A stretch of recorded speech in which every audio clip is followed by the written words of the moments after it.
लहान मुलांना अंडे कसे खाऊ घालायचे हे आज आपण एका ट्रिकने बघणार आहोत। कारण लहान मुलांना अंडी खाऊ घालणं खूप महत्त्वाचं असतं, त्यांच्या शरीरासाठी खूप छान असतं ते।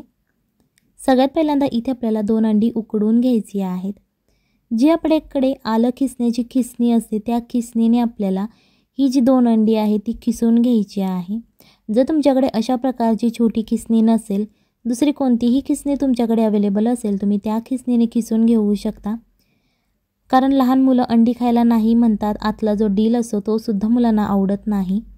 सो तो कसा त्यांना खाऊ घालायचा, कारण त्यामध्ये प्रोटीन खूप साऱ्या गोष्टी असतात जे की लहान मुलांच्या शरीरासाठी खूप छान असतं, ते खात नाहीत। सो त्यांच्यासाठी आज आपण इंटरेस्टिंग रेसिपी बनवणार आहोत। ही रेसिपी तुम्ही मुलांच्या टिफिनसाठी सुद्धा देऊ शकता। इथे आपल्याला 1 चमचा बेसन घ्यायचा आहे, थोडीशी हळद घालायची, चवीप्रमाणे मीठ घाला, त्याच्यानंतर कोथिंबीर घालायची आहे फ्रेश आणि थोडंसं पाणी यामध्ये घालायचं आहे।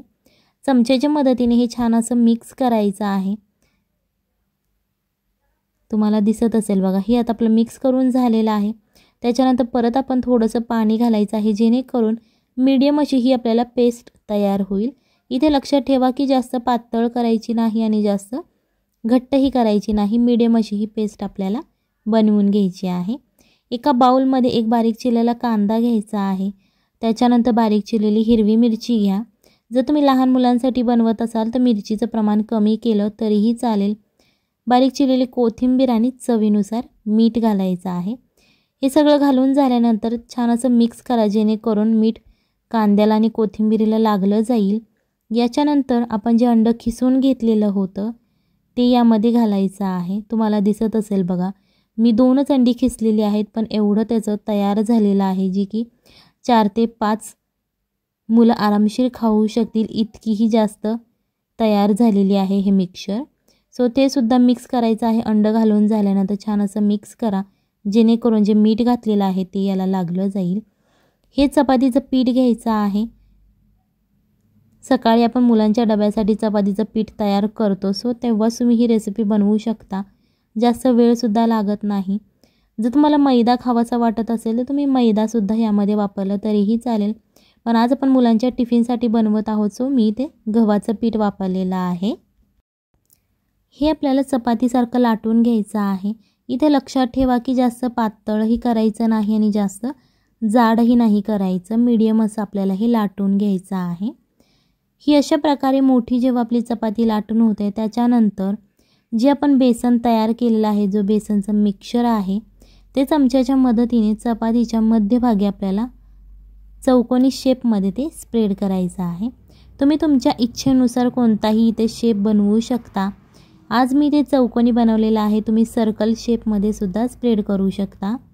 व्हिडिओ आवडत असेल तर व्हिडिओला लाईक करा आणि याच्यानंतर जे अंड्याचं मिक्सचर आपण तयार केलेलं आहे ते या चौकोनी शेपमध्ये आपल्याला पसरवून घ्यायचं आहे।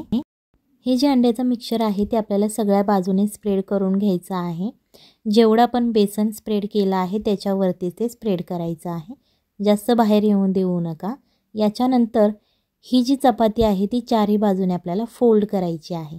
इथे आपल्याला हा चौकोनी शेप बनवून घ्यायचा आहे। जर तुम्हाला दुसरा कोणताही शेप आवडत असेल तुम्ही तो बनवला तरीही चालेल, फक्त इथे गोष्ट लक्षात ठेवायची आहे की जो कोणता तुम्ही शेप बनवत असाल त्याच्या सगळ्या साईड्स अशा छान अशा चिटकवून घ्यायच्या आहेत आणि थोडंसं हाताने ते प्रेस करायचं आहे, जेणेकरून छान असा शेप तयार होतो। एका पॅनमध्ये अर्धा ते 1 चमचा तुम्ही तेल घालून घ्या। तेल छान असं गरम झाल्यानंतर हे जे आपण अंड्याची पुरी बनवलेली आहे, तुम्ही काहीही म्हणू शकता याला, हे आपल्याला त्या पॅनमध्ये ठेवायचं आहे। तुम्ही याच्यावरती बटर किंवा तूप वापरलं तेलाच्या ऐवजी तरीही चालेल। दोन्ही बाजूने छान असं क्रिस्पी होईपर्यंत तुम्हाला हे फ्राय करून घ्यायचं आहे। तुम्हाला दिसत असेल खूप छान अशी रेसिपी आहे। चला तर मग भेटूयात पुढच्या रेसिपीमध्ये।